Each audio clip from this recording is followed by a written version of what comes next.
اور ہمارے استاد محترم شیخ محسن علی نجفی صاحب وہ اکثر ایک جملہ اپنے درس میں جب ہم بھی پڑھتے تھے ہمارے سامنے درس میں بیان کیا کرتے تھے.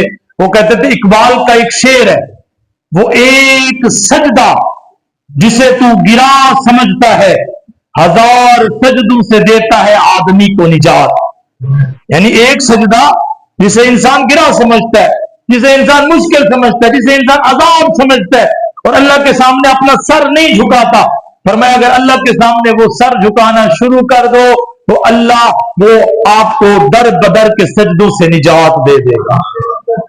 ہمارے استاد محترم اس سجدے کو اس شعر کو تبدیل کر کے پڑھا کرتے تھے.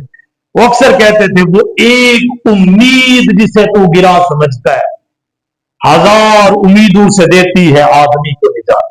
یعنی وہ ایک امید جو آپ کو اللہ سے لگانی چاہیے, اور آپ اللہ کے ساتھ امید نہیں لگاتے, آپ اپنی امیدیں لوگوں کے ساتھ وابستہ کر لیتے ہیں. فرمایا اگر اللہ کے ساتھ امیدوں کو لگائیں گے تو آپ یہ در بدر کی امیدوں سے نجات پا جائیں گے. پھر آپ کا مرکز, آپ کا محور جو ہے وہ خدا متعال کی ذات بن جائے گی.